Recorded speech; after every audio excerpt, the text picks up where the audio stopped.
Welcome to Inspired Edinburgh. Powerful conversations helping you reconnect with your purpose. I'm Elliot Reeves and my guest today is Darren McGarvey. Darren, better known by stage name Loki, is a Scottish rapper and hip-hop recording artist who has made regular appearances as a social commentator. Through your music, writing and social media channels, you address deprivation, issues in society and the need for greater community and social responsibility. You've released 17, I believe, self-funded musical releases since 2003 and are currently writing your first book, Poverty Safari. Phenomenal. Darren, Loki, it's a pleasure to have you here. Welcome to the show. Thanks very much, Elliot. It's great to be here. Good. I'm glad. I'm really looking forward to having a good, deep conversation with you and finding out a bit more about you. I really enjoy watching a lot of your YouTube content and seeing what you're posting. So yeah, great stuff. Brilliant. So it would be super to start with the early years growing up, what that was like for you, and taking that up to the point, I suppose, where you maybe found your music. Okay, well, the story goes that I grew up in an area of Glasgow called Pollock, which is on the south side. It's a sort of classically socially deprived area. Mm-hmm. During the 80s, it was high on many of the this is the worst place ever you could go lists that were going around. Really? In terms of economic data zones and all of that, it was either very high or very low on whichever list you'd looked at. Mm-hmm. Obviously, when you're very young, you're not sort of aware of the fact that you're living in that environment because you have nothing else to compare it to. So, but obviously, like many of the families in our area, we were susceptible to a lot of the problems that are associated with poverty. Yeah. Problems to do with living in a violent community, living in conditions of stress, how this impacts on how people develop their coping strategies like alcoholism, and so on and so forth. But all that said, it's great character building, as they say. I lived with my parents in a few different houses. Actually, we moved around a lot. My mother started drinking quite heavily after I was born, and this meant that our life was quite chaotic. She used to write cheques instead of paying the mortgage. She would go and buy alcohol and drugs. She even tried to buy drugs with the intention of selling drugs, and ended up injecting them all. And then my dad was getting threatened by drug dealers and all of this chaos really in our lives. So by the time I was 5, we had moved house 3 times, and one was a moonlight flitting so that no one knew where we were. And then as the years went on, we just lived in that chaos of an alcoholic home. Mm-hmm. One of the great things about our life though was the fact my dad's an artist, and he actually met my mum at a recording studio where he was playing with his band. So they were kind of young romantics at the time, and as much as he didn't get the chance to pursue his dreams when he was a teenager of being like a pop star, he did stay creative and musical all through our childhood, and always encouraged us to be creative. And so this gave me a great outlet for a lot of the other difficulties that I was experiencing. Mm-hmm. And also my dad never bought into the idea that you should go and do a job you hate. He says he would rather I didn't work than I did a job that I hated, and that I should always pursue my creative impulses or artistic impulses. And obviously I was keen to write, and I was keen to perform, and keen to express myself through music. So he really enabled that and supported that and encouraged that.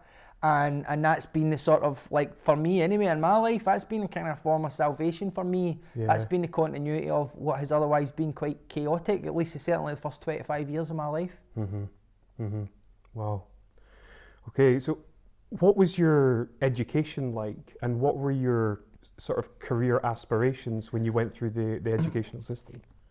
In an area like Pollock, then, for all of the best intentions of the local authority to provide resources to the school, to the skills and talents of the teachers, everyone is inhibited by the sheer scale of the social problems in which the school is couched. So essentially what happens is you have a high volume of people coming to school with psychological problems, emotional issues that manifest behaviourally as either challenging attitudes and behaviour, or aggression, or as learning difficulties that need additional support, such as attention deficit or hyperactive disorder. And also you have other aspects of lifestyle that affect how people behave. So when you begin to see a school in a working class community or a deprived community in that context, you start to understand why the schools are such challenging places to learn and such challenging places to teach.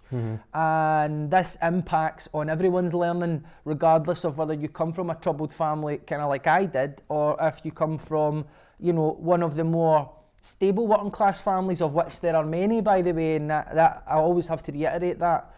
When I talk about poverty, I'm often talking about the underbelly below the working class that doesn't get spoken about a lot. There's an underbelly of the working class where there's a lot of worklessness, idleness, low self-esteem, where there are cultures of aggression and abuse and violence that permeate everyone's life and actually, you know, deform them physiologically in many ways, you know, in terms of how they interpret the world and the perception that they are constantly being threatened by everything. So I've got an insight into that, as well as a sort of traditional working class background. But in a school, you got a microcosm really of the community, you know, and you have all different types of people from all different types of background. I was lucky in the fact that I was being encouraged at home to be creative and artistic. Very often young people in communities where I come from, people don't acknowledge their skills, or even sometimes people will mock their skills, and people and somebody's talents can often become a sense something that they conceal or feel a sense of shame about. You know, to be intelligent, to be articulate, to be expressive is frowned upon in these communities. And in school there's a lot of hypermasculinity, there's a lot of a need to be perceived as tough, as hard, as aggressive. Obviously that's all bravado on the surface of it. Really the deeper purpose of that is to deter aggression. It's because when you live in a violent community, you develop an instinct to deter aggression by being aggressive. And in a school, you've just got loads of people behaving like that, so it's hard to learn. But obviously, because I was encouraged to be creative, then at least there was one aspect of school that I was able to zero in on, even though I struggled with reading, I struggled with maths, I struggled with anything that required concentration, because I had very fleeting attention. My head was always racing, I was always worried about what was going on around me, felt like I was in danger. And then also, they used to wheel a tuck trolley through our school classes, you know, and interrupt the lessons and sell us all sweets and cans of fizzy juice. And if I had money, I'd be getting loaded up on that as well. So you can see there, even just in this description I'm giving you, how a lot of the tropes of lower class life begin to converge in a school, especially back then in the 90s, before we really kind of understood the role nutrition plays and how people learn and behave. So that was kind of, for me, the primary school, secondary school experience. I always in my head knew that I wanted to do something that involved writing. And I very early on knew that I would probably have to write about my own experience first, at least, in order to get my foot in the door. Because what happened was, when I started performing, it would be issue-based stuff, you know, that you get in housing schemes. Artists come in from out of town and they put on a play about drugs or sectarianism. So I always had a kind of real depth of experience to bring to these things in terms of what I had been through. And then when people started to see that I expressed myself well, then they would give me a platform to talk about these things, and this would lead to more opportunities. So essentially, I started being conditioned almost to sort of like retell my story as a kind of as a party piece almost, you know. And then this would lead to something, and then I started to make connections in my head about, all right, okay, so this is actually kind of propelling me forward. So I started to realise actually it was quite a powerful experience that I'd been through. I didn't think it was significant. I didn't think I was significant. I mean, I'm not, but when people react to you talking, you start to get a sense of, oh, hang on, this is a big deal to them. All right, okay, so this is of value. So this is a currency I now have, because I don't have anything. So now I can trade this for something, whether it be a bit of self-esteem, whether it be a sense of heading in a direction, or sometimes very tangible opportunities, do you know what I mean, that can lead to things. And that's really been that's really been the thread of my life since then. Yeah. You're a truly fascinating guy. You know, it's interesting. I watched one of your YouTube videos, and we kind of touched upon this earlier. Is this idea of being policed for the diverse vocabulary that you have? And what's interesting is you've kind of found yourself perhaps as an outlier, but maybe in no man's land, because it's like you're perceived as being too intelligent to align yourself with people that are in the scheme, but because you're from the scheme, it's like politicians and academics perhaps look at you as like you're that guy. So how have you been able to, break through the perceived ceiling, if you like? And well, it's something I reflect on quite a lot, because it does for me create a lot of confusion. Also, I'm sort of rudderless on the choppy seas of this kind of like, I don't know, class disparity almost. Yeah. I mean, I see myself as coming from, I don't even know if it's working class, but I see myself as lower class. No, a lot of people in my house didn't work. You know, my dad had to bring up 3 kids on his own. So for the first 10, 15 years of our lives, then my dad couldn't really work. He worked in the house raising us, and that was a full-time job, believe me. Yeah. So like working class, I don't necessarily connect with that as much. I see myself as lower class. I define myself against the absolute of people who are more privileged, if you know what I mean. Yeah. So I look out and I see the things that other people have, whether it be opportunities, whether it be material things, or the communities that they live in, which are palpably calmer, less tense places to live, where people just don't appear to be as affected by stress as us. So for me, like having insight into both sides of the tracks is valuable, and actually I'm able to kind of translate a lot of what I see across the divide to people in communities that I come from, and then also able maybe to articulate some of the nuance of the lower class experience to people who haven't experienced it. Yeah.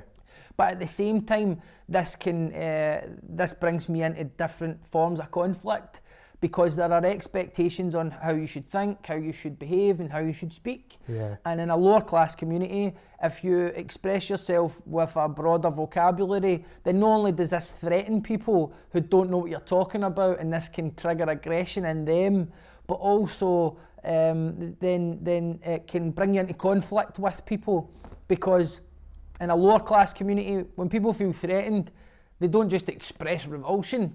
You know, they can get pretty hostile and violent. So actually it was quite an oppressive experience for me, because I had to learn to conceal certain aspects of myself. But then I started to gravitate kind of like, in my head I kind of call it across the river. You know, the west end of the city is across the river in Glasgow. So it's not a train track, it's literally a river that divides people, do you know? And I always find myself going across that bridge and then back over. And one of the things that I liked about the more kind of affluent communities was the fact that it felt calmer. People dressed differently.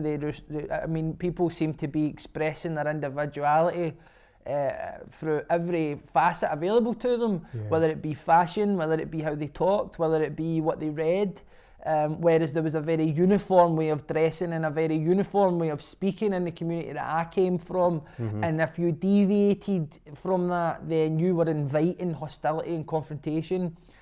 So really, for me, like it's forced me to be, it's forced me in a way to not say that I don't care, because I do care about what people think, because I'm human. But it's forced me to kind of have more of a lack of concern for what people think, because in that position that I'm describing, there's nobody that you can please, and there's nowhere that you really belong, because you're always sort of seen on the outside of stuff. So it's been kind of like formative for me, I think, and has actually made me probably a bit more broader in my horizons, able to integrate multiple ways of looking at things into my own viewpoint. So I'm able to understand where a lot of people are coming from, as opposed to just assuming their intentions. based on where they've come from socially. So I think in that sense it's made me like, I don't know, it's made me a better person, or certainly a more useful person. yeah, useful, I like it.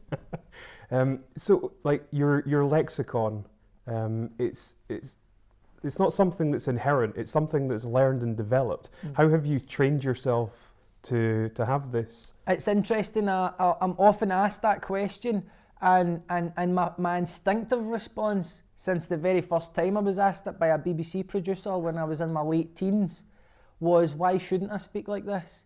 Okay. You know, like, these are my words. You know, why shouldn't I speak like this? Why shouldn't I have a very rich and broad kind of like linguistic tapestry at my disposal? Yes. But then obviously that's because I'm having an instinctive reaction of feeling inferior. Yes, like it's a criticism when it isn't. Exactly, exactly. So on one hand, I'm like, well, why shouldn't I talk like this? You know what I mean? What do you think of me? And then on the other hand, it's just a question that I should just engage with. So I learned really from listening to other people talk. I was interested in words, obviously. Who knows why? But I just had a passion for words ever since I was a kid. And I used to correct my mother's grammar at a very young age, and this would frustrate her because she felt insecure about being pulled up about these things. So that was one of the many areas of tension between me and her when I was a child. And obviously, as soon as I realised that the way that I spoke, the story that I had to tell and the way that I told it kind of like attracted attention, or there was a certain prestige attached to it, or that it led to opportunities, then it became in my interests to broaden and deepen my understanding of words, because ultimately these were like tools for me to use to manufacture things, to create opportunities.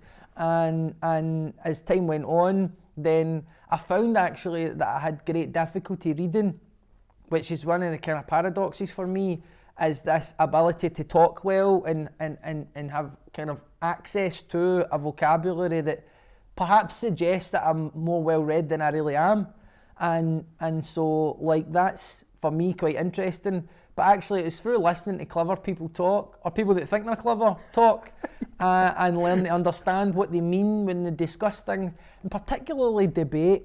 And I found this, actually what happened was later on in my life when I developed a bit of a drink problem, and I started going to recovery meetings, and the subject of God started to come up in recovery. You know, 12-step recovery programs, God is almost used as a metaphor for those unknowable aspects of life that you just need to have faith in and trust the process of living, and don't agonise over stuff. You know, God is kind of as a way to plug into something outside yourself and be less egocentric. I didn't understand that at the time, though. I didn't know the mechanism of it. So God, I had prejudice to that word. I grew up in a community torn apart by religious sectarianism and violence. And so God was something that I cringed at. So this started me, for me, started a sort of investigation into atheism as not just a belief, but as a practical kind of way to understand the world. And so this led me towards people like Christopher Hitchens on YouTube, and then the new atheist movement became a kind of algorithm that I was in for a while as I continued to drink. So obviously by listening to people like Christopher Hitchens, Richard Dawkins, or Sam Harris, what I learned was I was less interested in what they were talking about and more interested in the words they were using, because there were so many new words being used in so many new contexts. And actually it was like listening to music when I heard them speak. And then obviously I started to understand what they meant. And then I was like, hang on, this is like a whole new realm of thinking that I haven't even considered. So I began to sort of, my horizons intellectually began to broaden as well. And then obviously when these guys are talking about stuff, they're referencing other writers or other intellectuals, and then you're kind of going and doing your nosy on YouTube about them as well. So suddenly like your whole palette is broadening, and you're learning new words and you're learning new concepts, and your framework for perceiving the world begins to expand. And that, funnily enough, as much as I was drinking and there was a lot of problems going on, that was a period of real growth for me that would come into play in my sobriety. So it was really through that. It was really through listening to people talk, listening to people I don't know, what would you say, the interpenetration of opposites. When people discuss the matter and they scrutinise it and they say, oh, you've said this, but what about this? And then they say, aye, but what about this? So you start to understand the duality of things and not just your own sort of monoculture, which for me obviously was the left and the radical left and socialism and Tommy Sheridan and the Labour Party. And everything else outside of that was scum, evil, bad, and this forced me to confront some of that stuff, or at least it was the beginning of me confronting some of that stuff.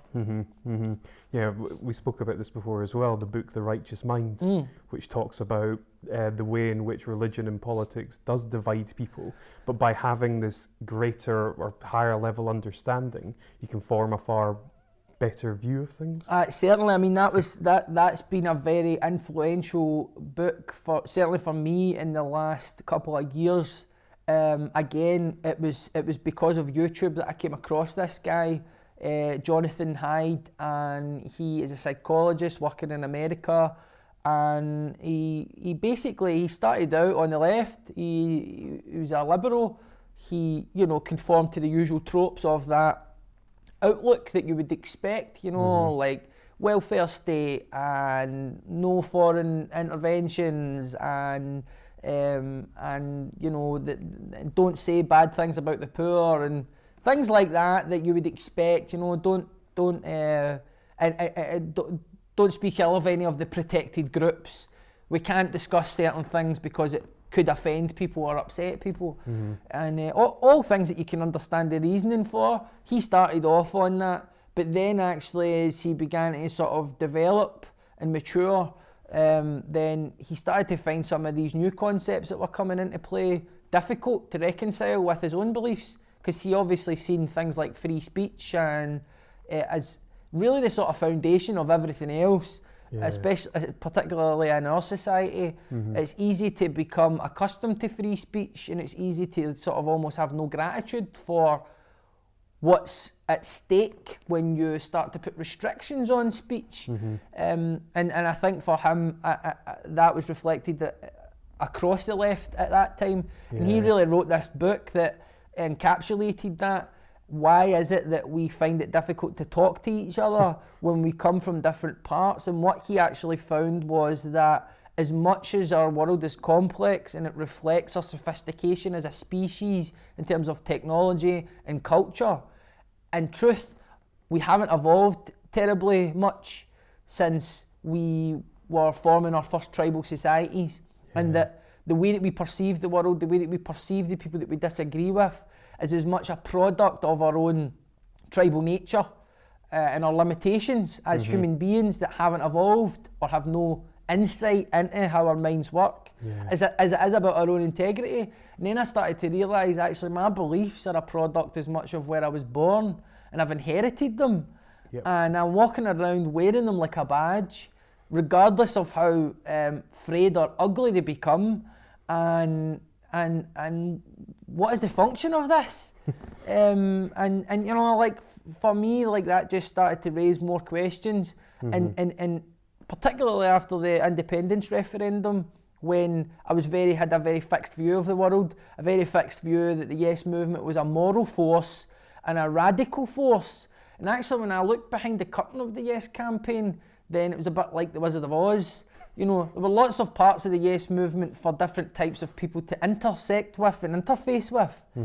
So everyone was intersecting with a specific part of it, and they mistook that part for the whole movement, when actually it was a really broad church of folk, including conservative-minded people. And actually, like, once the result came in, then I had a choice. Do I fence myself off from all the people that voted no and make big assumptions about why they voted no? Or do I accept that actually I misread this? I thought everyone was going to vote yes, and I thought there was some kind of revolution coming. And actually what we have is a sort of really kind of like middle of the road, thematically centralised attempt to really just appropriate political power for a middle class up here, as opposed to anything else, And then I was sort of, for me, I was quite disillusioned and angry. I still believe in independence, but the quality of that belief and the degree of that belief has changed. And running parallel to that is this learning journey for me about learning to understand other ways of seeing the world and learning to appreciate other people's experience and how that informs their moral logic and where they're coming from. And this actually for me kind of reduces feelings of anger, reduces feelings of resentment, and reduces feelings of actual kind of like stress and sometimes existential dread that a lot of people on the left allow to make them ill. you know, like and a lot of people in working class communities allow to make them ill, because it's not just about accepting, it's not just about saying the world's hard, it's about saying there's all these people that have got it against me, there's all these people that want me like out the picture. And for me, I found actually like grappling with the complexity of where opposing people are coming from is actually quite fun. You know, it's quite fun and it's something that I've got into a habit of now. Where do you think you sit on the political spectrum now? I mean, I can't divorce myself like emotionally and at a deeper level from working class communities. Whenever a politician pitches a message to working class people, I'm magnetised by it instinctively, even if it's a conservative politician. But obviously I become mindful of that and I go, no, this is manipulative, scripted, political rhetoric. I've got the insight to understand that now. When Theresa May became the Prime Minister, she made quite a kind of like, probably her only really impassioned speech, you know, in the beginning, where she tried to sort of, she made a beeline for Labour voters essentially, by talking about how things haven't been fair for people and people who work hard, and she was just sort of trying to capture the market, essentially, because Labour were in disarray. And I remember just sitting like thinking, wow, this is quite impressive, I've never heard a Tory talking like this before. And then I'm just like, snap out of it. Do you know what I mean? Snap out of it. And I was like, this is because she's deliberately pitching this to people like me who vibrate on this frequency. As much as I hang around or I move in cultural circles or art circles and I'm surrounded constantly by well-educated and, to be honest, quite middle-class people, and that's the conversation that I'm always in, all my heart beats in this other place, and that's what I gravitate towards, and that's where my loyalty lies. And so that's kind of politically, that's led to a lot of confusion recently, because mainstream parties are always trying to appeal to people with my sensibility, but at the same time they're always selling us out further down the line. Once they've appropriated what we can offer them electorally, then our apathy's factored into the future calculations that they make, you know what I mean? So if you take the SNP for example, you know, once they became the big party up here, suddenly reforming council tax wasn't that big a deal. Suddenly the 50p tax rate, suddenly they were like, oh no, that's more complicated than we thought, you know. Well, why is it no more complicated when you're making moral arguments in London about why people should do it? You know, that's what I don't understand. It's like, with the SNP, it seems like they moralise a lot on the issues that they're not responsible for. But in the Scottish Parliament, when you've got Kezia Dugdale making moral arguments about how much to pay nurses, or you've got the Liberal Democrats making moral arguments about how much funding goes into our mental health services, suddenly the SNP are like, oh no, but it's a bit more complicated.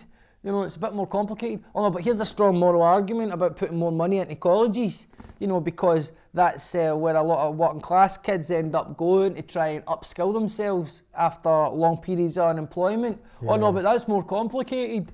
But then you've got Angus Robertson in London, and he's just like, he's just this kind of automated machine gun of sanctimony, quite frankly. And I'm like, it's either one or the other.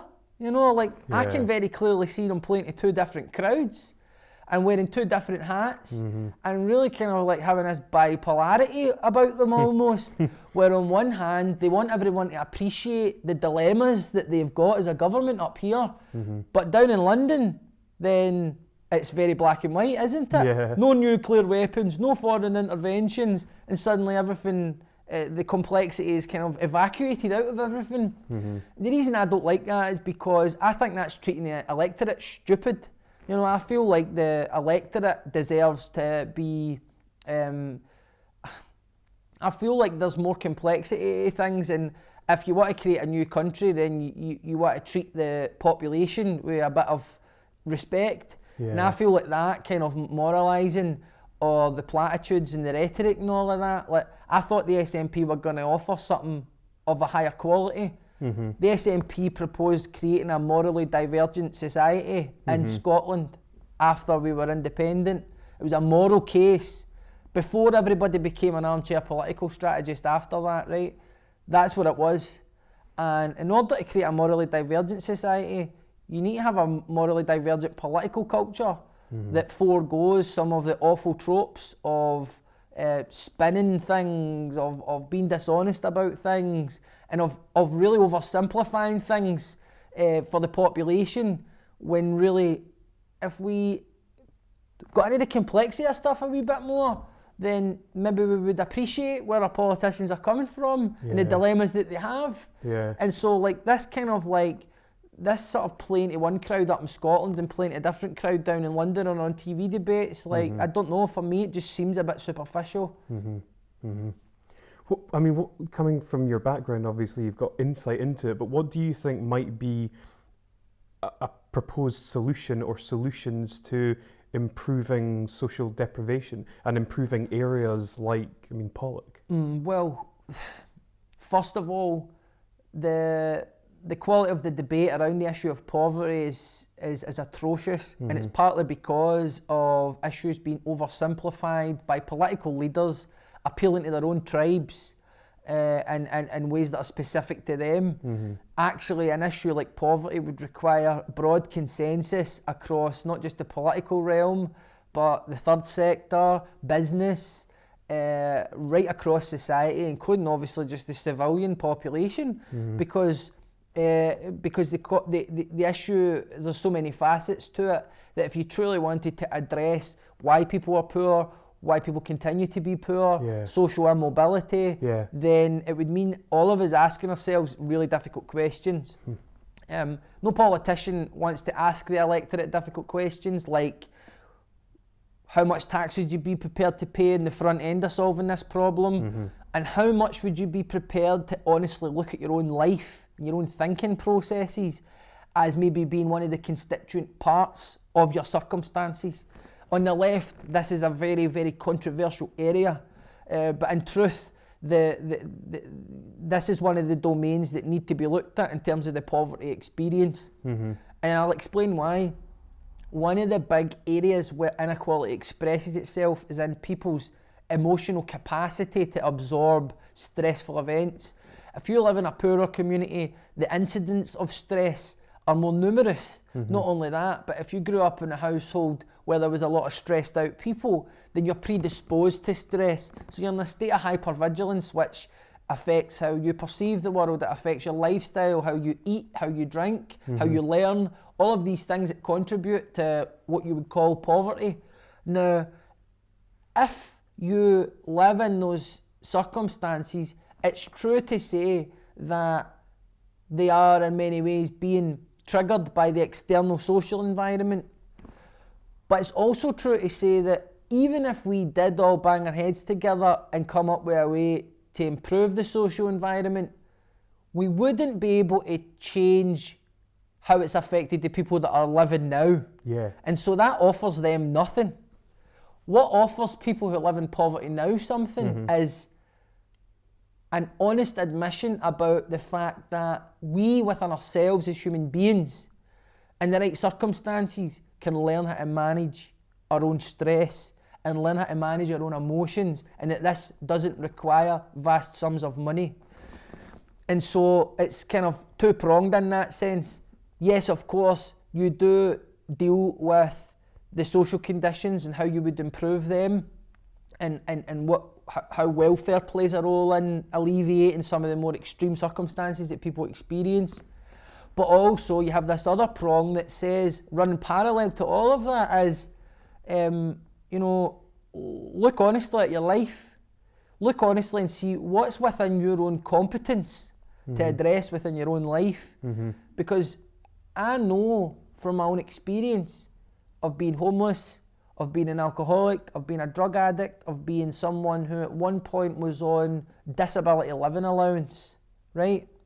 The system was bending over backwards to accommodate me, and I wasn't ready. And I wasn't ready to accept I was an alcoholic. So I spun all sorts of yarns to continue drinking.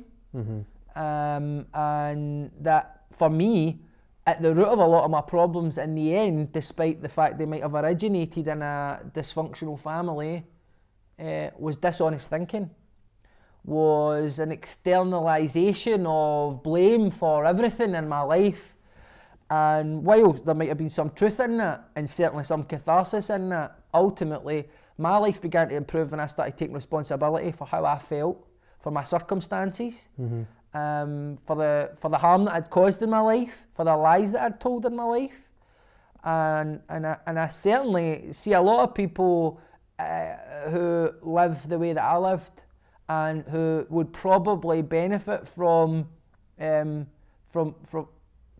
casting a critical eye into their own inner world as well as the external world. Absolutely. And for me, you know, that's partly what the left needs to reapprehend, because we're not really offering a lot of hope to people by saying, no, your circumstances are going to stay the same until we redesign this whole society. They're not going to do that in their lifetime. No chance. So it's like, what can we do now? Yes. What can we do now? What we can do now is we can recognise the role stress plays in people's lives, how they manage it, and have a conversation about how to start dealing with that in our own life. Yeah. How have you been able to overcome addiction and some of the problems that you've had? Well, it was a long journey. First of all, you know that I knew I was in trouble very early on. I remember buying alcohol just to have it in the house. It wasn't long after I started living, funnily enough, in a supported accommodation project.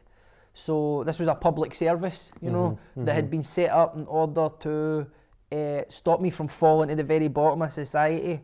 But I have a belief that I was actually referred there because the psychologist who I was dealing with at the time foreseen that my life was going to spin out of control. So predictable it is that people who come from my kind of background run into these sort of problems later, around social exclusion, around addiction, around homelessness, things around child abuse. These are all interconnected.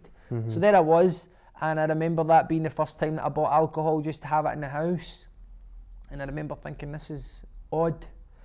And then as time went on, I started drinking more. I was introduced to drugs like ecstasy, cocaine, and then later downers like Valium and diazepam, which is Valium, and other variants basically of opiates. So they're all in the heroin family. So that's kind of where my life was heading. My mum, she loved a bit of heroin in her day. So it's funny. There's a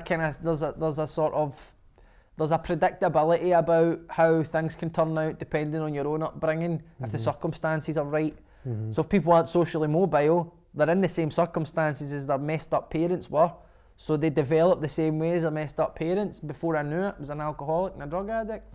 And one day I decided I was going to stop, and I had to stop. Then I realised I couldn't.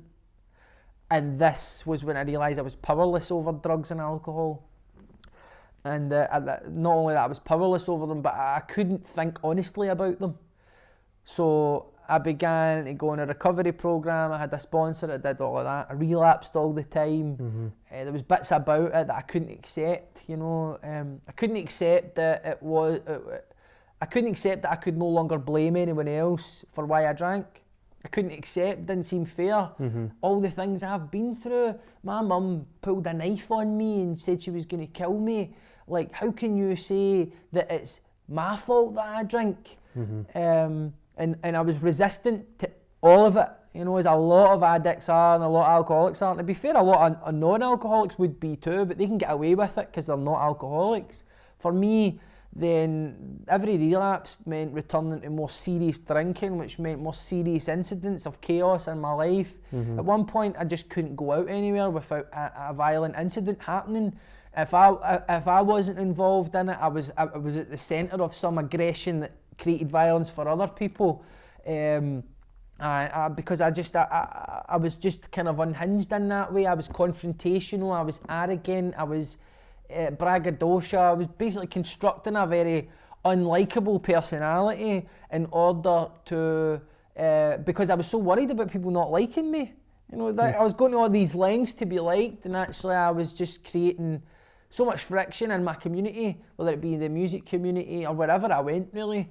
And I was off my nut. You know, I was off my nut. Yeah. And so when you go into recovery, then once you sort of stop drinking and you sort of stabilise in terms of you've worked the alcohol out your system, you're not dealing with withdrawal, the fogginess kind of moves away. Suddenly you're like, all right, okay, so this is my life now. I have no money. My partner's left me. She's away in Australia. She doesn't want to know me.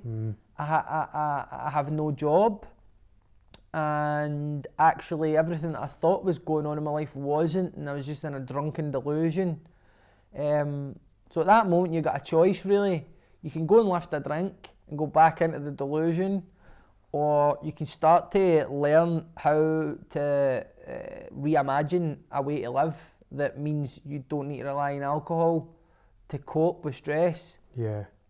And that meant not looking at society and radically wanting to change that. Yeah. That meant radically overhauling everything about myself, to my lifestyle, to how I thought, and right at the centre of it is this belief that I am usually at the core of whatever problem it is that I'm experiencing. On some level, it's me. It's an expectation I've got. It's an assumption that I'm making. It's a resentment that I'm acting on under false pretenses. It's because I feel emotionally threatened or even sexually threatened. There's jealousy at play. And then I started to realise how like all of these primitive emotions were governing all of my behaviour, and in many ways were the root of a lot of false beliefs that I had adopted at a younger age that extended into my political beliefs. And I started to go, hang on, I've constructed this really kind of like a character almost, and actually like at the core of it all is a fear of rejection. At the core of it all is a fear of is a belief that I'm excluded, and a belief that no one likes me, and that I'm in danger, and that these beliefs were formed when I was a child. And what happened was, I grew up, I started drinking, I didn't mature, and I looked in the mirror and I saw what looked like a young man. So I didn't realise actually I was just a kid, and I hadn't really grown up. Nobody had showed me how to grow up. And you know, it was a big kind of moment for me, because it was empowering in a way as much as it was quite like confusing. Like, you know, I had been raised to attribute and ascribe blame for how I felt and how I lived to my poverty, which was blamed on the society. And in some ways that's kind of true, but it's not the whole story. The whole story's more complicated, and I realised actually like that there came a point where it was me that was perpetuating the difficulties. It was me that was refusing to take action in a number of areas of my life. It was me who was being dishonest, and it was me ultimately who developed a sense of entitlement to feel happy all the time and feel free of fear all the time. That first of all was unrealistic, and second of all became the engine room of a very dangerous lifestyle, which was about really like numbing myself to reality. Absolutely, yeah. It's funny, there's a Russell Brand quote that I absolutely love, which is, you know, he talks about when he had his difficulties with drugs and alcohol, and I think I've referenced this before. He says drugs and alcohol were never the problem, reality was the problem, drugs and alcohol were the solution. And it sounds as though you went through a significant what I would consider to be a shift in consciousness or awareness from, I suppose, the victim mentality to being able to actually look at yourself objectively and realize what you're actually, what your behaviors are, how you are. But to people who are, like you maybe 10 years ago, how would you encourage them? How would you suggest that they escape that way of thinking? Well, that's one. First of all, like, just to pick up on the point of the sort of the victim mentality. One of the things that I learned through recovery and just through maturity was that a lot of how I perceived myself to have been slighted or mistreated or neglected or abused, well, a lot of that did happen and a lot of it was true. One of the reasons why it hurt so much is because I made an assumption that the people who done it were operating off of perfect knowledge. And I made an assumption that they were operating off of like a full range of emotional responses that they had at their disposal, but they chose to be wicked, or they chose to be mean, or they chose to be cruel. Of course, when I descended into my own kind of like spiritual dereliction, then suddenly there was a complex reason for why I was behaving this way, and I always afforded myself a lot of room to make mistakes. And I started to realise there was a bit of an inverse relationship between the two. On one hand, I was holding other people who had mistreated me to an extremely high standard and holding society to an extremely high standard. On the other hand, I needed everyone to understand that, my life was dead complicated, and there was a reason why I was a bit of a dick, and there was a reason why I was a dick to you, and there was a reason why I stole that money off you, and there was a reason why, and suddenly I'm like, hang on, actually, this is a load of shit, you know what I mean? Really, I'm a hypocrite. And if I'm going to afford myself the compassion to really like acknowledge where I went wrong, but forgive myself, make amends and move on, then I have to be prepared to project that out the way as well, and that includes the people in my life, and that includes the society that I live in as well. So certainly that's just, I felt like that was worth saying. The other thing is that just because I have come to this understanding doesn't mean I can then go back and superimpose it onto other people who are 10 years behind me. The compassion needs to extend to the fact that people aren't where you are. And that is where it really begins to become a practical way of living, where you can be where you are and you can transmit a signal about how you got there. But you have to try to the best of your ability to accept where other people haven't yet gone through the experience which has affected them in a profound way that has affected you and me never. They might go in another direction just as important to them. One sort of like example of what I mean perhaps is when I was young and I started drinking, I started experiencing a lot of mental health problems, and I probably would have experienced mental health problems anyway regardless of drinking. And it's certainly true to say that maybe I began to self-soothe because of mental problems or emotional problems. But at some point, actually, the depression I was feeling, the mental illness that I felt that I was suffering from and was diagnosed with, was actually as a result of my poor lifestyle as much as the trauma that I had experienced as a kid. Because what I noticed was that, I was presenting at the doctor with symptoms of mental illness, such as hearing voices, hallucinating, of being paralysed in my sleep, and really vivid nightmares coming to life in my bedroom. And I would present at the doctor with these symptoms, and they would send me to neuro-linguistic programmers, cognitive behavioural therapists, clinical psychiatrists, child psychologists. No one asked me how much I was drinking. No one asked me. The system wasn't designed to even consider that might have been a problem. At this point, I was not even aware of the fact that I was drinking and using to the extent it was affecting me. I wasn't trying to conceal it. I hadn't even become aware of the fact that I was mad with all the time.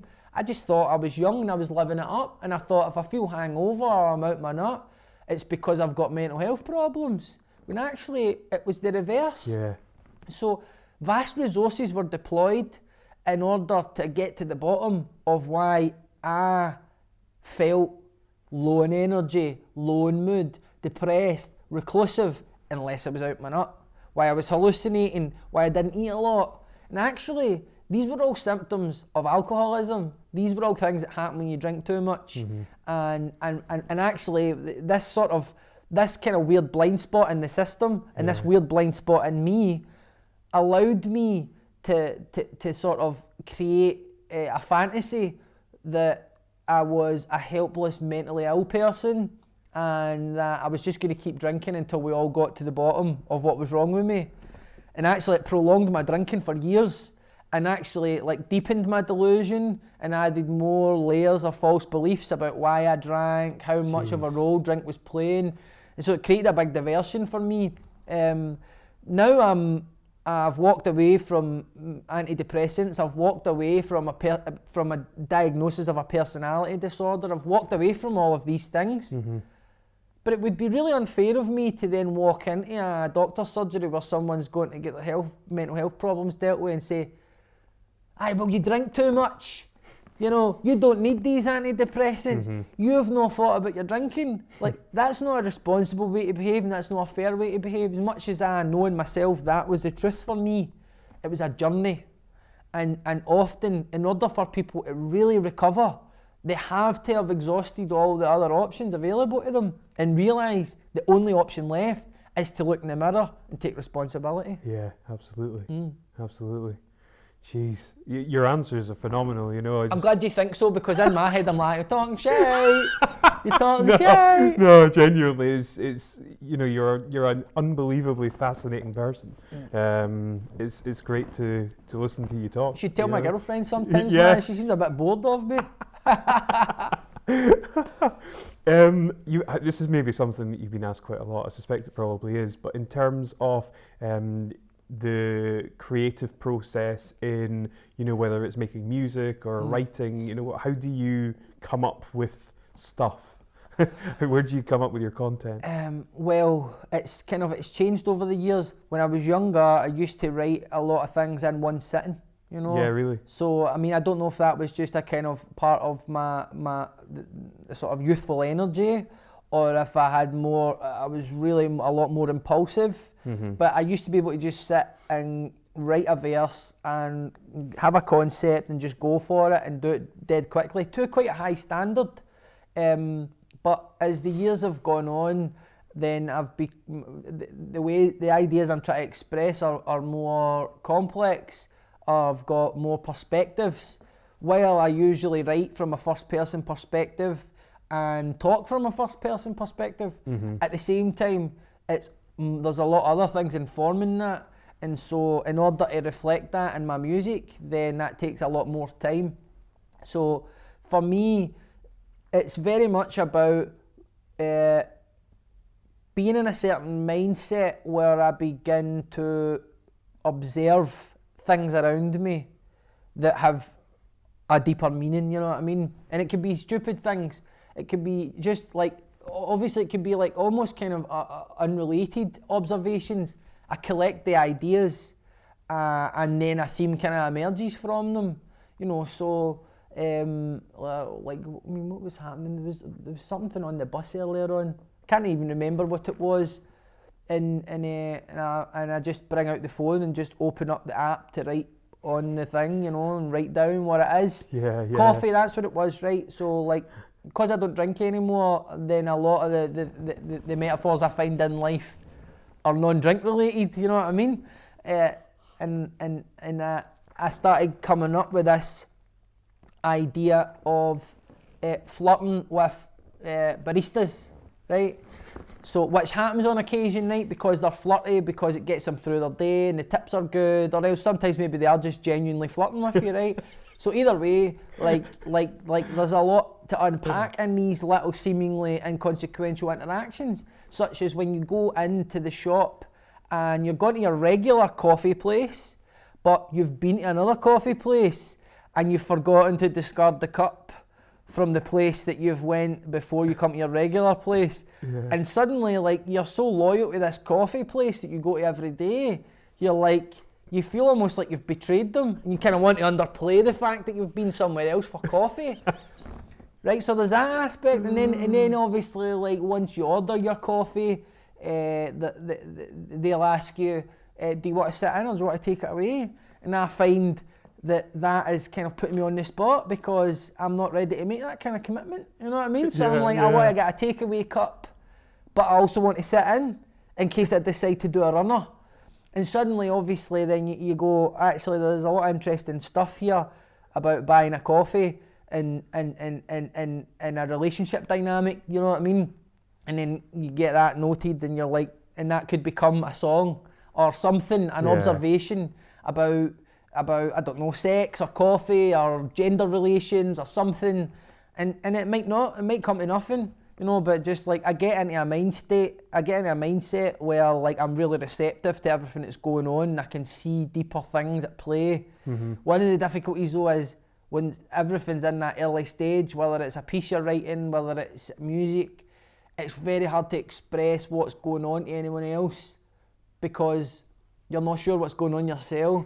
So like even now maybe I'm explaining things and in my head I'm quite excited about it, but sometimes I try to explain it to people and they just kind of look blank because they don't know how it all connects in your head, you know what I mean? Yeah. So it's just like, I've become more reclusive in that sense, you know, like I try maybe not to sort of even share what I'm doing now until it's more fully formed because sometimes you get a real blank stare off someone and it can put you off, like developing something. When it's in that early stage and really it's only you that knows what it means.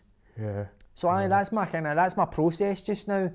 I don't write in chronological order. I work on multiple things at the one time and I arrange them as it goes so the thing grows out of itself, you know what I mean? I don't mean to sound wanky, but that's really what it's like. That's the same with my album, that's the same with the book. You know, each chapter's interconnected, there's callbacks to things that happened previously, it all kind of like serves a function and has a coherent structure, but that's not the way I write it. You know, like the way I write it is like it starts off a real mess and I just have a loose idea of where I'm going with it, and then something sort of emerges out of it.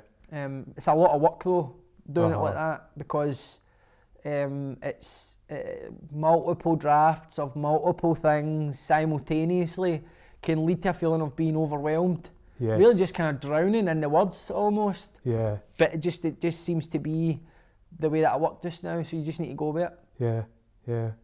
That's a really nice segue onto my next question. I feel obligated, you know, I have to kind of speak to you about your album that you recently launched, Trigger Warning, and your book that will be coming out, Poverty Safari. So what can people expect from the album? How's it different to your other work? And the book as well. Okay. Your first book. The album, I mean, I'm always grateful for the opportunity to talk about it actually. The album it's basically an attempt to kind of distill what's going on just now in terms of, well, not just in Scotland, but in the West.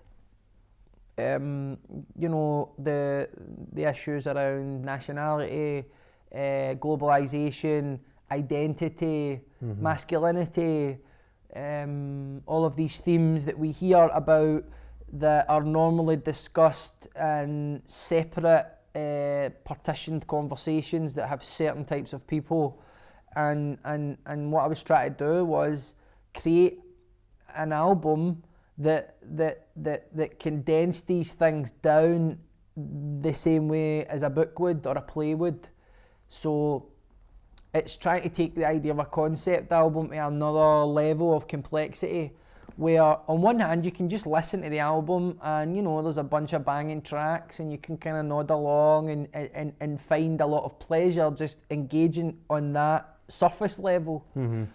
But for someone who wants to have repeat listens and really get into the album, then what they'll find emerging from it if they listen to it a few times is that there's a plot and there's characters and there's a narrative and there's a world where events are happening that impact how the characters function, and really there's a lot more complexity to it than what you would expect from a hip hop album or any kind of album. You know, I'm a fan of the kind of classic concept albums, things like The Wall, or obviously other work by Pink Floyd and Roger Waters generally, and also things like Jeff Wayne's War of the Worlds, which is perhaps seen as a bit less cool now. But I liked the idea of that back then when I was a kid, because you picked up the cover and you were already in, because it was such a stark cover, you know, it was the Martians moving towards London, and then you put the vinyl on, and there's this story that takes place that's being told through music, and there's a plot, and the plot advances with each track. And so like I wanted to kind of attempt to do that, and I had before with a previous album, but I learned a lot and I had a deadline that meant I didn't complete it to the standard that I was hoping to. So really I kind of circled back round and tried to create almost a prequel to that album that also sort of like learned a lot of the lessons in terms of writing it. Yeah. So it deals with the story of a character kind of loosely based on myself, obviously, and it's it's an exploration of masculinity, nationalism, gender politics, class, obviously, which is at the heart of everything I do, whether I like it or not. And the reception that the album got was really overwhelming for me, because I wrote it for the people that I know are going to listen to it, you know. Like, I didn't have any pretensions about the album doing well, like in terms of like being like wildly successful. I don't have the resources to even try to make that happen. I made it for a few hundred people that I know are waiting for it, and that I know are really going to listen to it and really going to enjoy it. And I really thought about them when I was writing it, and it's really for them. You know, it's really for them. And see when you know your audience for a certain piece of work, then it really whittles everything down, because you don't have to worry about radio, and you don't have to worry about where do I play this in a festival, and you don't have to worry about the other people in your band and a manager and all of that shite. That's great for other artists, not for me, right? Not for me. And so I'm thinking about the 200, 300 people who are looking forward to a Loki album and who are going to rinse it time and time again until they've listened and they know every single thing in it. And I'm going to put every single thing I can, every single effort, every single talent I have, I'll deploy in pursuit of pleasing them and only them. And if anyone else is interested, cool, you know what I mean? But and like for me, that was really liberating, because I realised I wasn't trying to compete with anybody else. Exactly. I realised I was providing a service to people that give my music the time of day. And that is just a lot of fun. It's like the whole art of niching down, knowing your audience. 100%, yeah. Great stuff. In terms of the book, then, well, the book actually has been in development for a couple of years.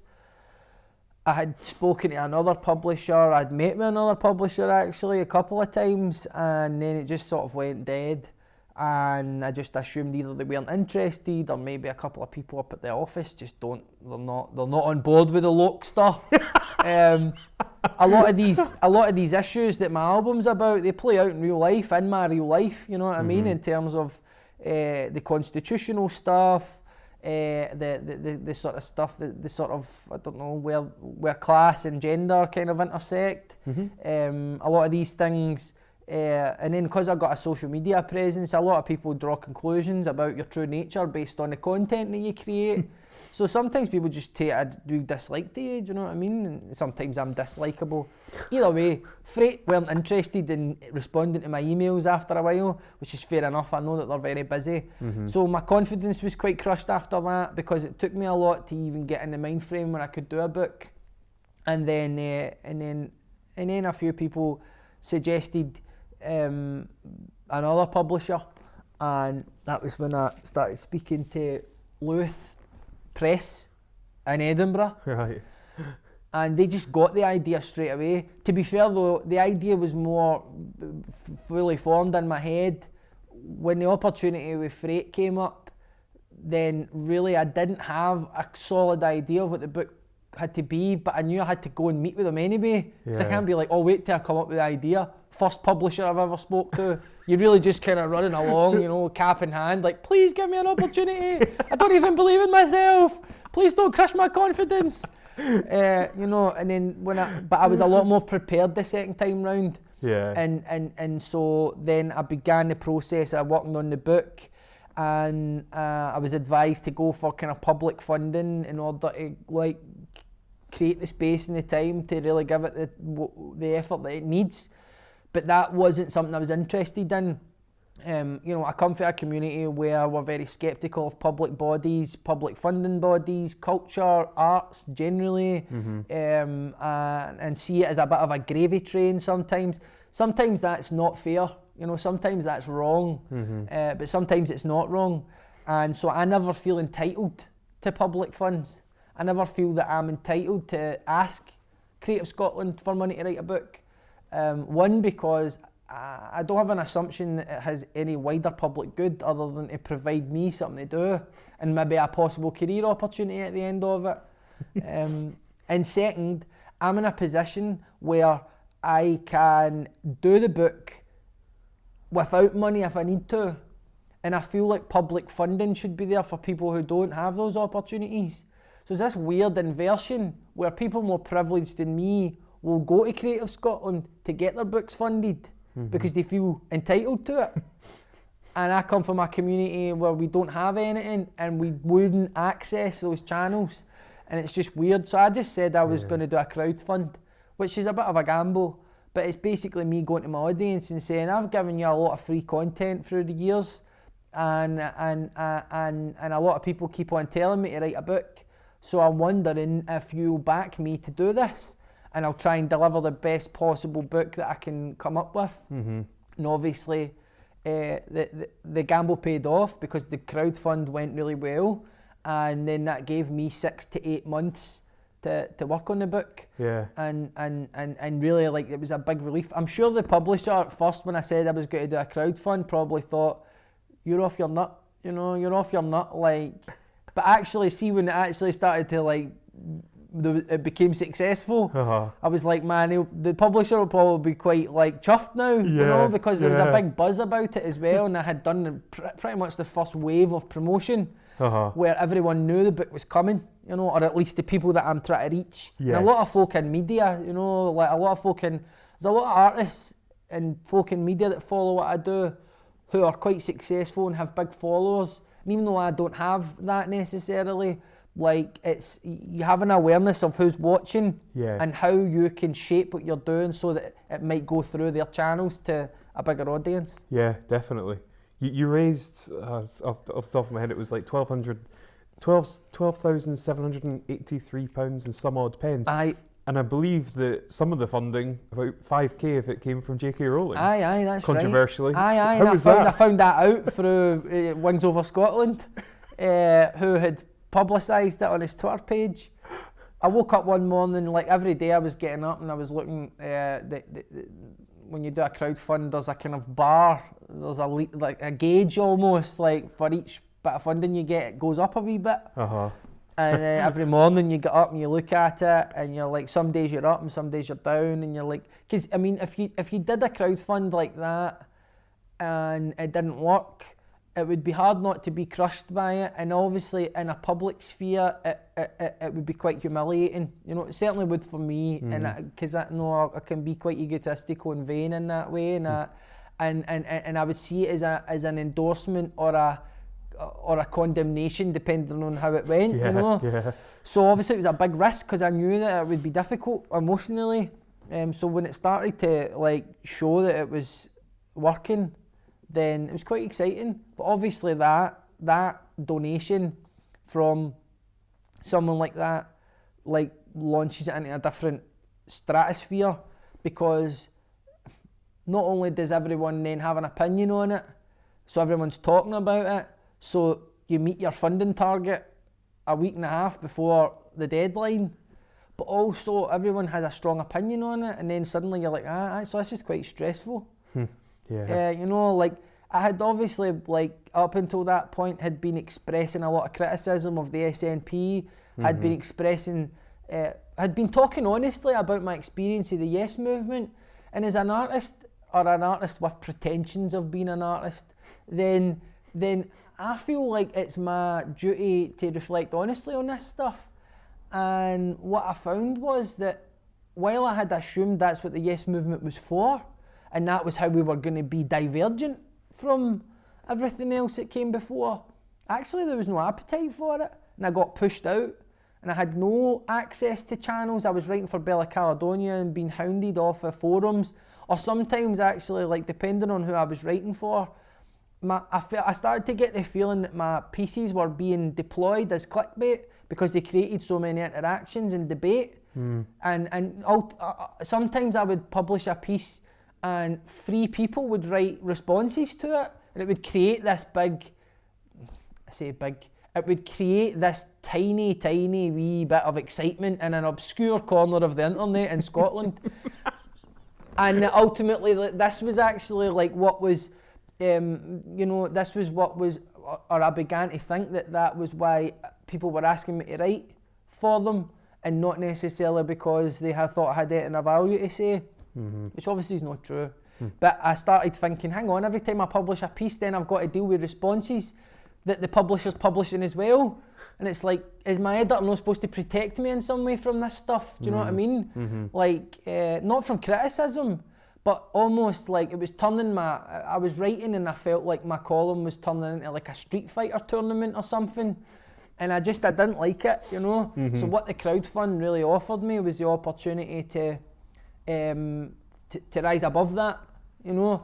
To create my own platform, to become my own person, where I had a bit more choice in terms of what platforms I wanted to access, not necessarily only accessing the ones that were available to me as a voice that had been vomited up in the Yes campaign. Because all my chat about poverty and all my activism and all the opinions I have, that was all me before I knew about the independence movement. That was all me before. And my poverty story that I get accused of pimping now by people in the Yes movement, or accused of selling poverty porn by people in the Yes movement. See, when I wrote my first piece that was published by National Collective about my alcoholism and used it as a parallel for why we should take the leap and become independent, much like addicts take the leap and have faith that they can live sober, the Yes movement were eating it up. They loved it. And they loved it as evidence of the scourge of poverty and what it does to people. And they loved it because it was someone looking honestly at themselves, and they hailed it as an example of a working class person transcending difficulties. But see, the minute that you don't tell your story in service of someone's political agenda, then they cast you out. And the thing that was of value to them, suddenly the polarity's reversed. And it becomes this thing that they beat you over the head with, and it becomes this reason to mock you. And so it just toughens you up, you know. It's not just in the Yes movement. I've had that all my life, you know, wheeled out by organisations that, you know, that get a certain sort of cachet by being associated with someone who's been through what I've been through, whether it's charities or third sector organisations or whoever. Do you know what I mean? And now here's the poor person with their testimony about being poor, and then back over to us, the experts and the academics, and really you just become this thing from which political capital and narrative is extracted for other people to use to empower themselves. And so people get a bit offended when you go, stop the bus, I'm going to empower myself now, and I've got my own agenda and I've got my own narrative, and I can see what you're all doing. People don't like that, you know, people don't like that. And it's the same, I see women talking about it, I see women having the same problem, I see ethnic minorities having the same problem. Everyone comes at it from a different angle, they have a different experience that's maybe specific to their identity, but really it's the same rubber feel that they have with the structures around them. They start to realise actually the rules are different depending on who you are and what you want, and ultimately, like for me, I've learned that I'm the one that's got to author my story, and I'm the one that's got to author my life.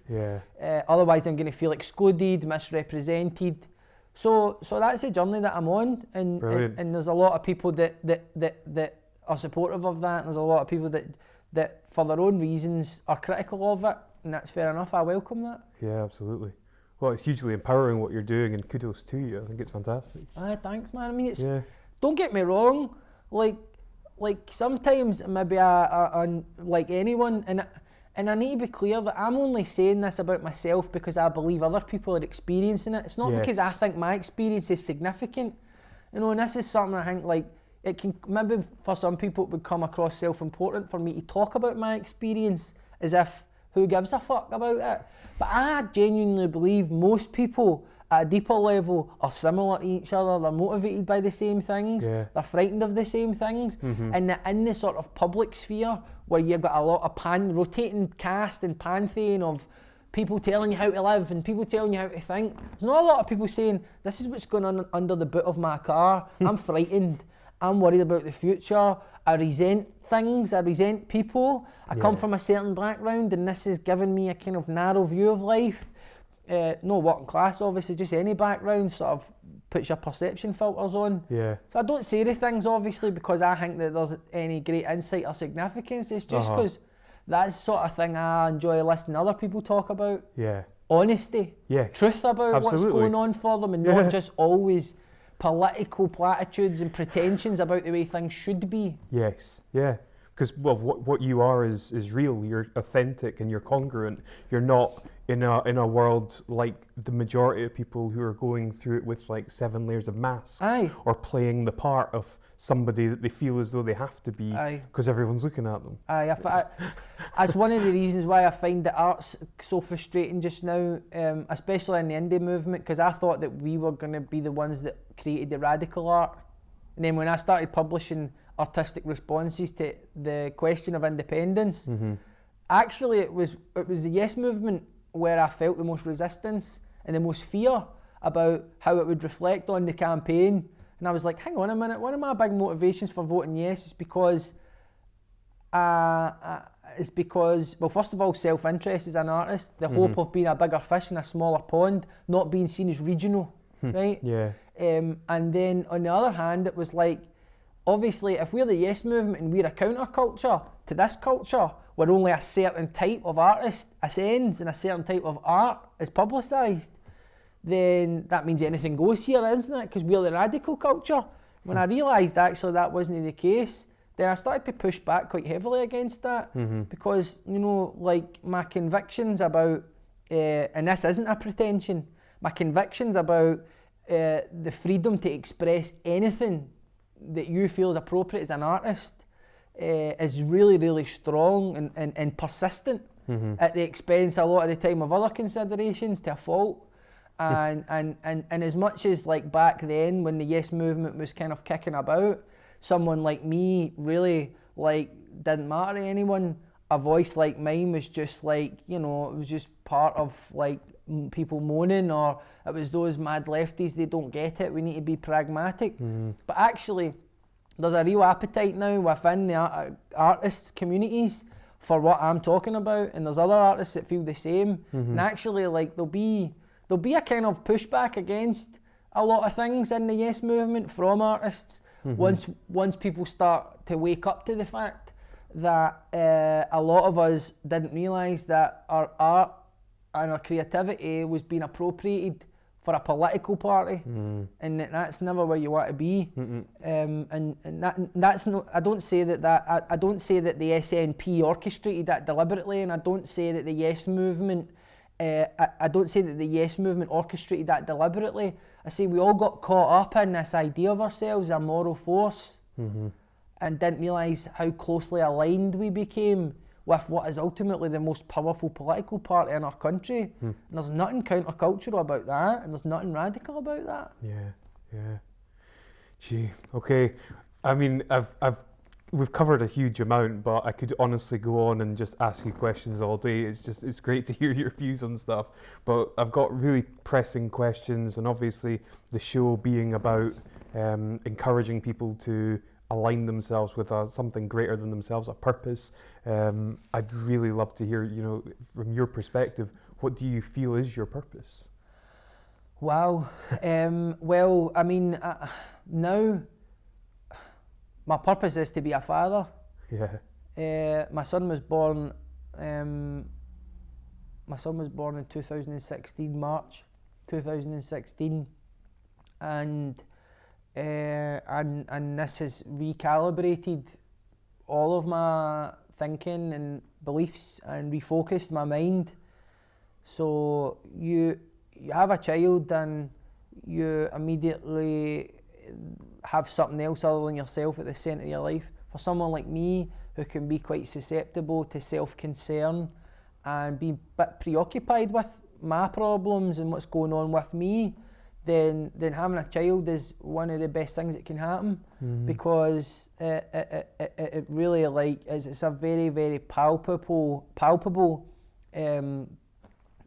experience of knowing that you're not the most important person and you're not the most important thing, and what you need is no longer your primary concern. Obviously it's still in the mix, and sometimes it'll come into conflict with what's required of being a father, and there's always a tension between the two. But I've seen some examples of parenting in my life, so I know what way I don't want to go. Yes. Yeah. And that's great, because it's a real focus. So ultimately that's my purpose. How do I hold true to that? I hold true to that by holding myself to the same high standards as I hold everyone else. So if I'm pointing the finger at, if I'm pointing the finger at this lot, or I'm pointing the finger at this institution, or I'm moaning about the government, or I'm annoyed about this or that, then in the mix of all of that, I also need to be saying, what part have I got to play in this? What part, if I'm upset about what's going on in my life, like maybe I'm out of alignment, maybe I'm expecting too much, maybe I'm being selfish, Yeah. And so, like, in order to stay true to my purpose as a father and be the highest possible version of myself, then I need to be always on this learning journey, regardless of the tension it brings into my life. Because you've got other people in your life that are on the periphery, especially with social media and all that. We start to expect things of each other that maybe are unfair, or we start to think we know someone, and so when they change, we feel slighted, or we feel like they've betrayed us in some way. Certainly come from a lower class community, I know firsthand the way that I've felt when I've seen people change or ascend in some way or leave the community, and taking a kind of adversarial posture towards them. And while actually, like, underneath admiring them, having to portray that I see them as a sellout, or that I see them as having betrayed the community in some way. But actually, even in the lower class communities, the most successful people were not the ones who had the most money or who got out of the community. The most successful people were the ones who could get along with everyone, and they were the ones that were most socially mobile. They were able to talk to a broader range of people, understand a broader range of subjects, and ultimately this made them attractive, which meant that whoever they were around, they were affecting them by just this signal they were transmitting. And I've come across people like that in all social spheres, and realised actually that it's something transcendent. It's something that you can become. It doesn't matter where you come from, and that becomes your values, and that you can detach from where you come from to a certain extent, and you can discard it almost as a sort of a precursor to what comes after, as an evolution. Do you know what I mean? The way we discarded our fur, or the way that we discarded other aspects as we evolved, like. And it's not to say those things don't serve a purpose or there's no value in them, but you need to keep growing, and I feel like that's my purpose as a father, is to keep growing, in order not just to provide a stable, secure, safe, encouraging, nurturing environment for my son and any other children that I might have, but also because by creating that environment, he'll absorb that. And he won't need to go through a lot of the pain I went through to get to that point. He'll need to go through his own pain. Yeah. And then he'll deal with his son when he's born. And that's how life goes. But I guess it's all about advancing the interests of your family for the point that you're the steward of the direction of travel. You know what I mean? Yeah. And just know that's me and my partner. So it's interesting, obviously, how having a kid affects your political beliefs as well, because what I found was, for one, before my son was born and when he was just born, I started to realise, first of all, that I didn't feel very safe in the sort of radical left conversation as I had before, that I felt affinity with, as the so-called identity politics began to get a lot more traction, and there was lots of different degrees of adherence to the tropes of it around safe spaces and trigger warnings and white privilege and stale pale males. I started to realise actually I'm not one of the protected groups, you know, I'm the out group. So to this lot, I'm like a Tory, you know? And I started to realise actually how frustrating it is when someone says that you're more privileged than you are. And then I was like, that forced me to confront all the people that I call privileged or that I assume are privileged. Because as soon as someone's turning around to me and going like that, but you're a white male. And I'm like, how exactly does that make me privileged? Let me tell you a wee bit about where I come from. I mean, even just for the course of this interview, some of the things I'll indicate, privilege is not the sort of thing you would associate with someone like me at a certain point in my life. But there you go, it's one of the kind of clumsy aspects of life and the ideal left just now that George Orwell was moaning about 60 years ago, do you know what I mean? So for that reason I started to feel unsafe on the radical left, because as I was trying to, as honestly and sometimes clumsily and sometimes offensively, grapple with some of these ideas as they were coming up in a public domain, then actually it brought me into a lot of really quite nasty, vindictive conflicts with people that normally I would be on the same side with. And for one, I didn't want to be the cause of any kind of toxic division, not purposely.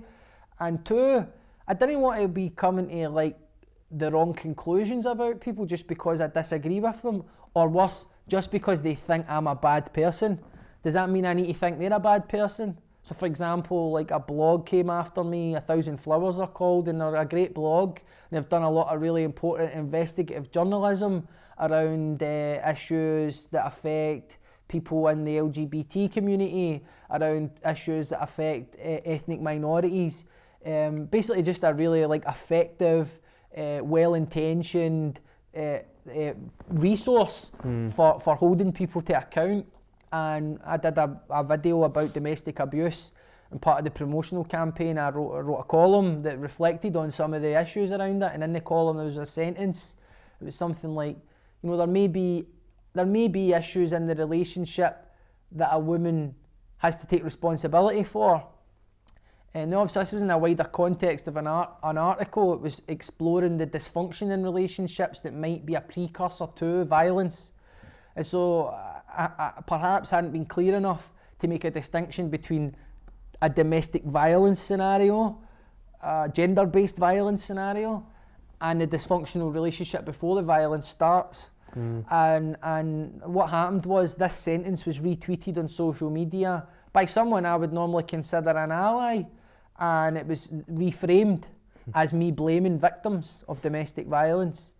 And just when I thought that I had kind of like managed to create understanding at least around what I meant by that and acknowledge it was maybe clumsily worded, then other revelations about the director of the domestic violence video came out, because he had retweeted a men's rights activist called Erin Pizzey, who I didn't know and had no insight into MRAs and men's rights activists, not to the extent that I do now at least.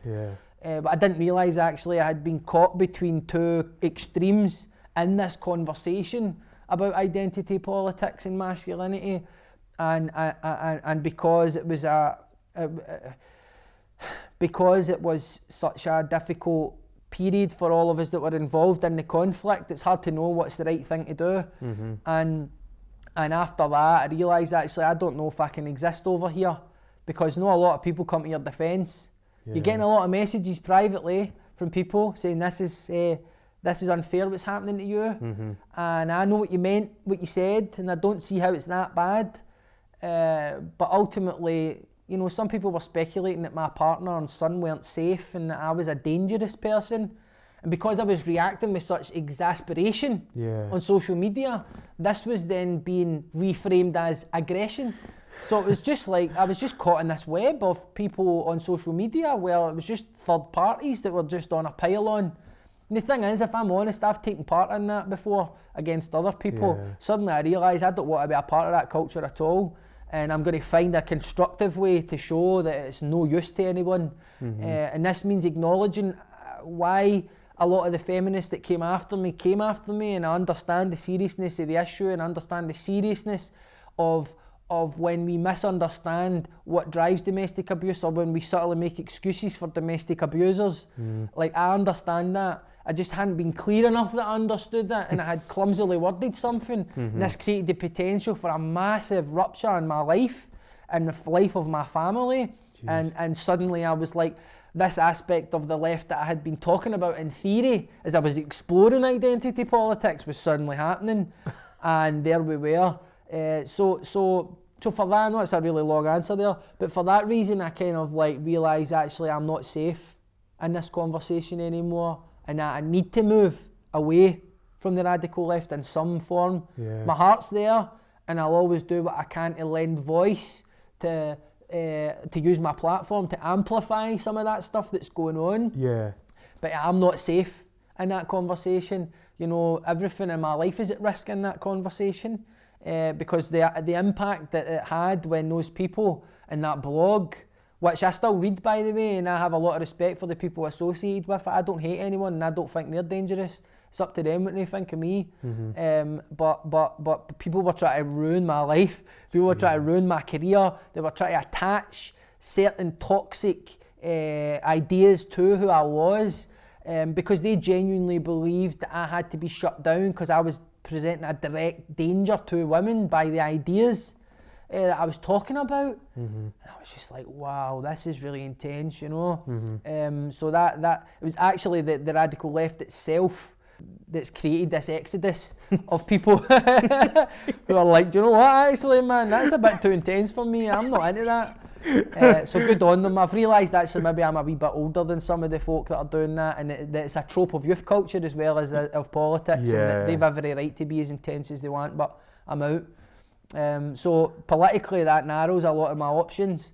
Narrows me to looking at to not being as indulgent as I was before, because I have a son, and actually like there are other interests that come into play in terms of protecting him, protecting his interests, and protecting the stability that allows us to create prosperity in his life. So actually it's an interesting time, because here we have a whole range of parties that are saying that they're the ones that can better facilitate that. And I distrust them all equally. So it's quite nice to not feel allied to a political party at the moment, and just be taking elections on a kind of the elections really are proxies for bigger struggles, though, aren't they? So you know, I voted Green the last election because it was a single transferable vote system, and then I'm torn between obviously the kind of the promise of Corbyn, as much as I know it won't work out like that, and obviously my interest in Scottish independence, which I still really strongly believe in, which might not come across because people find it difficult to understand how someone could criticise the SNP and want an independent Scotland. So narrow the discussion gets. But, so I need to think sensibly with the general election, because on one hand, if I vote Labour, I'm voting Scottish Labour, and it's Corbyn that's actually making them appealing, even though they don't like Corbyn. It's just like, get your act together. So it might be SNP for me at this election, just to be pragmatic about it. But having a kid simplifies a lot of things for you, do you know what I mean, as well. Like, you suddenly go, do you know what, actually, like, it's what's in these four walls that's my primary concern now. And if you threaten that, or if I feel that you're threatening that, then a new range of solutions become available to me, and a new range of possibilities become available to me that maybe I wouldn't have considered before. Total shift in priority. Aye. Whoa, good answer. What would you like your legacy to be? This is a crazy question for someone like me. I don't know, like, because I feel kind of almost embarrassed to answer, because I don't want to seem as if I'm even feel that I have anything like that, or I'm significant enough to have a legacy like that. As a human being, like, I would just like to I would just like to be an example for people who come from hardship, that you don't need a revolution of the society in order to find contentment and peace and prosperity in your life. That by waiting for that, you're postponing the action you can take right now that will actually alleviate your suffering, alleviate your poverty, and also bring you more into alignment and gratitude for the society that you live in. You know, when I look at my attitude towards my parents a lot in my life, what I see is a tendency to attribute any success I had to myself and my agency and my insight and my hard work, and any failure or hardship to their upbringing and the things that they done. And that is really juvenile, and it's really delusional, and actually it's both in both cases. And if I transcend my difficulties, that's because my parents, for the difficulties that we had, particularly my dad, and I haven't said this enough through the years, instilled me with things, instilled me with qualities, provided a security and opportunity for me to transcend difficulties further down the line. I might have forgotten that in my years of drinking, where it's everyone's fault but yours, or even if you're just a resentful, unhappy person and not necessarily an alcoholic. But that tendency to attribute any success I had to me and any hardship or difficulty I had to them, I think I mapped that onto society in a way, because society in very many ways became a paternal role in my life, having accessed public services and professionals, as well as obviously the convergence of my experience of poverty and the radical politics of my community, which resulted in me becoming what I thought was a bit of a class warrior. And I guess in some ways I am, and I always will be. But at the same time, man, I'm trying to sidestep and avoid a lot of the cliches that come associated with it, because I feel like that there has to be an evolution of that form of politics as well, that acknowledges the role of personal agency and responsibility for our circumstances, as well as the external scenarios and how they interplay between all of them. So I guess, like, not so much a legacy, but I do things like this partly out of vanity, partly to promote something, but also because I know there's people watching and I know they're going to go like that. Aye, man, I see that applies to me, what he said there, or I experience that same feeling he's talking about there, and hopefully I might do for them in some small way what other people have done for me by ultimately, like, doing what I'm doing now. Being honest, or trying to be honest. Might benefit people watching to have a dictionary by their hand. Aye, maybe so. I love it though, but I mean, I think people from lower class communities know not to pull that one with me now. Do you know what I mean? Because I'll literally just be like, there's a dictionary, I'm sure you've got it in your app. Do you know what I mean? You've got an app there for it, just look it up. Because that's just like sometimes I'll be at a certain kind of, like, maybe on a panel or something like that in like Kinnan Park or something, and I'll have just come from somewhere else when I'm in that mode of talking, and then I'm in this other place talking, and I forget to kind of switch gears, and it's other people think I'm a fanny, think I'm posh, think I'm privileged. Fuck off, do you know what I mean? Fuck off. The lengths I need to go to fucking mix with different types of people, do you know what I mean? And this is the fucking thanks I get after you, cunt. Is that lower class enough for you? Oh, brilliant stuff. If anybody wants to get me a pissing contest about who's more working class, do you know what I mean? I'm happy to do that and all, but fucking hell. How do you define success? Success is about being able to accept where you are, I think, wherever you are, and know that it's temporary, whatever it is. And for me, that's what I'm always trying to get back to. You know, success for me is peace of mind. It's being able to locate the present moment and stay there for as long as possible before I get caught up in thinking again. You know, you really do forget that. You forget that you know, it's eternally now. As opposed to this kind of like succession of past and future moments, you know. But your brain is so provides such a kind of riveting simulation of what it thinks is going on that you can get caught up in it, you know. Yeah. And then like that was a lot of my drinking was about the ideation of things that didn't exist. You know what I mean? It was about getting caught up in hypothetical stuff or rerunning stuff in the past or rewriting history. So I was the good guy all the time, and actually all I ever had was now, right now. And peace of mind for me is like having an awareness that I can return to that place when I feel kind of set upon by the circumstances of life, or when I'm consumed by the self, you know. Yeah, absolutely.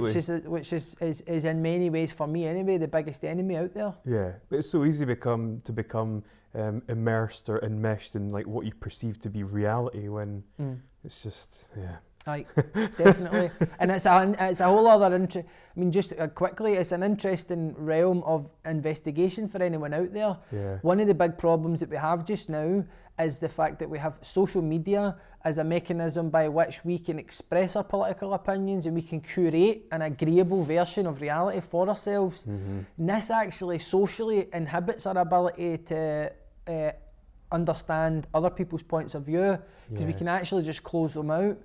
And not just that, but I think we're starting to come up against a wall actually of what we're mentally capable of being able to comprehend in terms of complexity.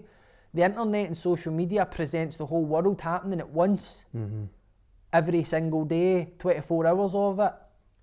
We can't actually process that complexity, so we create stories and narratives to whittle it all down to a manageable size, and this includes assuming the intentions of institutions, other people in our lives, all manner of things, all under the false pretense that this is bringing us closer to understanding what's true, and actually it pushes us further away from reality a lot of the time. So I think what we're actually coming up against is not just that there's a broader diversity of opinion and in many ways parallel cultures now in an absence of an agreed reality, but also that our brains are not able to comprehend complexity, that we're going to need to develop a mindfulness of that when we go into discussions with people about our urges to dismiss what they have to say, or to do, you know, all the other things that we do.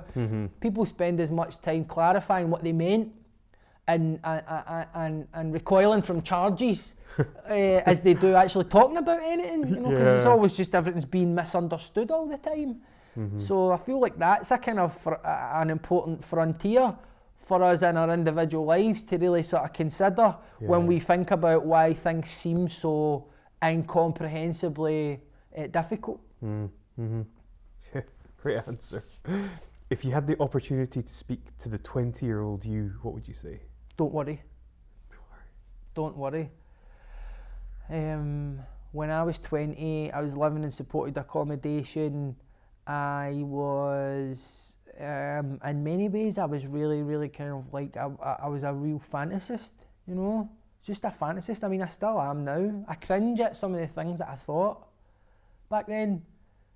Such as? Well, I was in so much danger back then from my lifestyle, and really at risk of kind of falling to the bottom of society where all the hard drugs are and all the real difficulty is, where people really do deserve help and compassion and they really need it.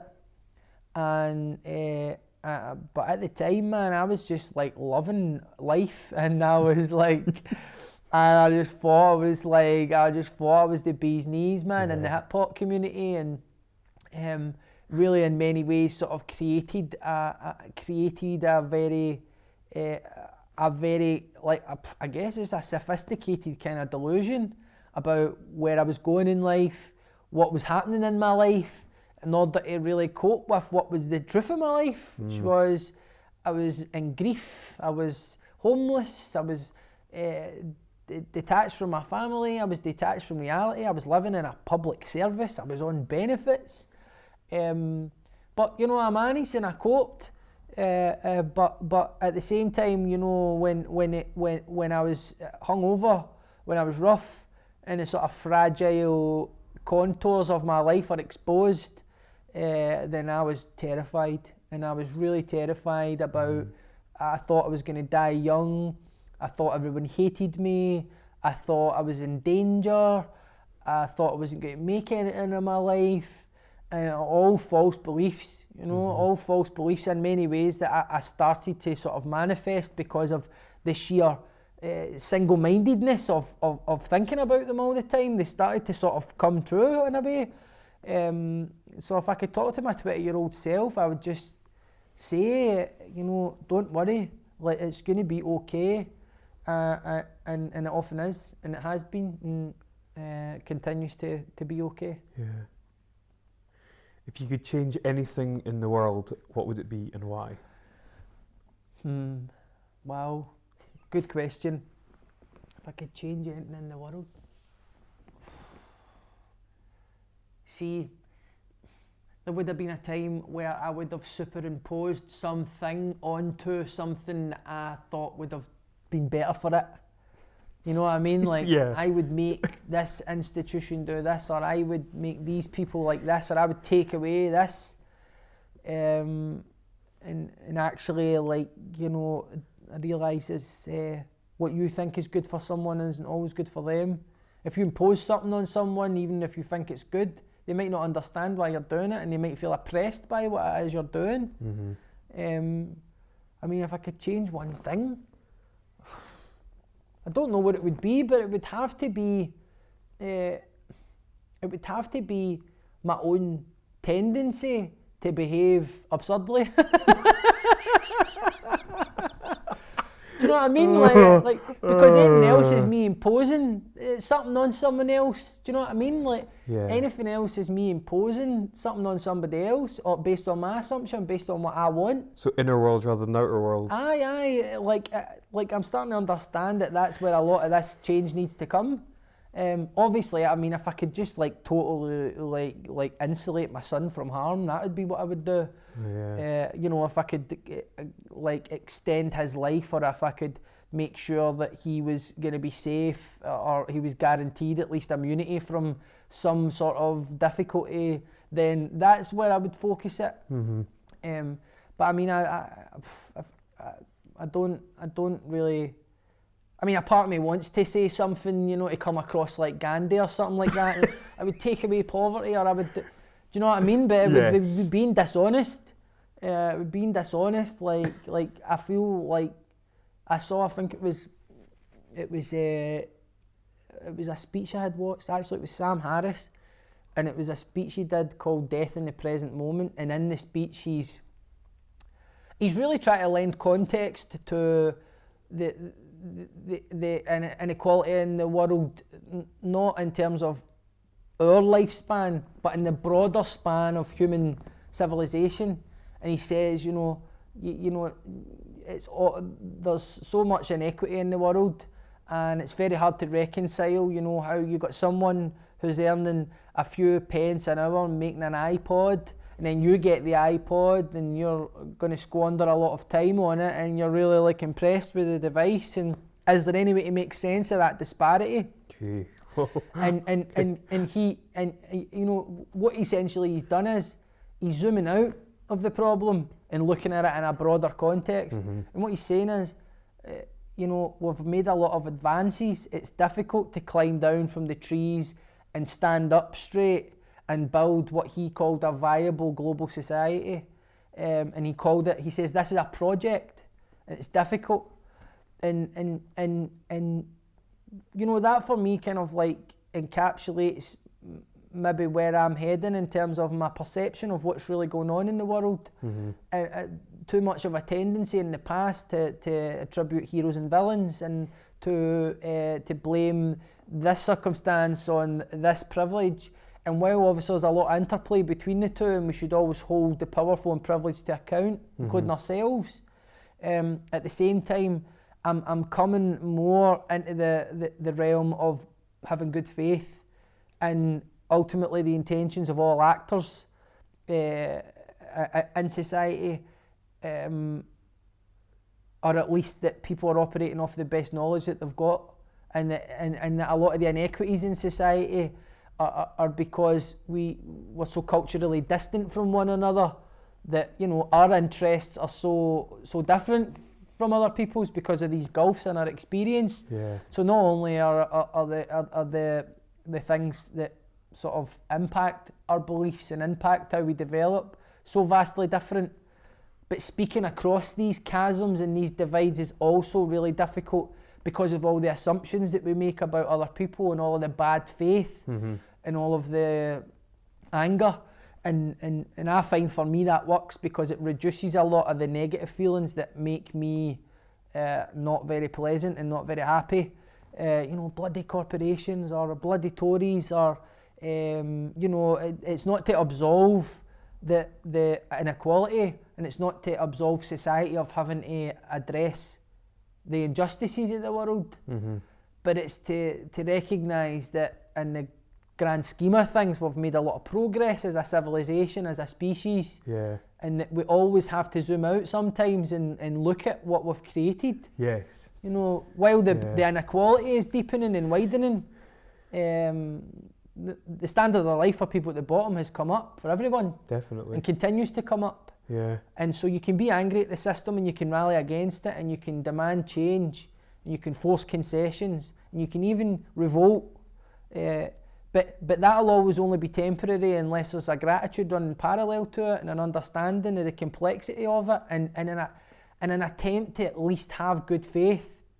That even the people that really disagree with you don't want you to come to harm. Their beliefs might mean you come to harm, but at least understand the intention. Yes, yeah. And if you can see the capacity for human error in someone else and see it in yourself, then at least you can know that sometimes a lot of the problems of the world are because people don't know what to do and they're making assumptions about what to do and there's not perfect knowledge, and have compassion for ourselves in some way as well. I mean, a lot of people might think that's not tough enough on folk, but I was shouting and tough enough on everything for years, you know what I mean? And I was actually just a mad delusional alky. So I really need to kind of like throw that into the mix when I'm looking at, why was I so unhappy? Everything's on the table. And a lot of that stuff, externalising blame for everything, that was a big driver of a lot of the delusions that were fueling my poor circumstances. Yeah, but I suppose you're now at a point of a far higher emotional maturity and awareness and in a far better place, which is great. Aye, getting there with it. I mean, just like I'm just like anybody else, I can be really petty and judgmental and resentful, and I can be dishonest about how those things play a role in my beliefs and in my politics, and understate the role of bias and self-interest is a big one, and pretend that because a lot of other people who are self-interested interests align with mine, that we're all collectively altruistic, when actually we're all quite self-interested. We just all have the same self-interest. We want to rebuild society so we're not at the bottom, and it doesn't matter what we do, So for I think that shows immaturity, and juvenilia was a great word I heard the other day. Juvenilia, shows a bit of juvenilia. I hope I'm using it in the right context. So I just try to kind of grow up a bit. I mean, that's where I'm at, and if I can be useful to anybody outside of that on the way, then good. But obviously, my focus just now is creating stability for my family, and that's my primary focus. Very noble. Darren, this has been amazing. I've absolutely loved spending time with you, hearing your thoughts, your answers. Absolutely brilliant. And I can't wait to see the launch of your book. I'm sure it'll be a huge success. And hopefully. I'd really like to keep in touch. Brilliant. Thank you. You're absolutely welcome. Thanks so much for being on the show. Cheers.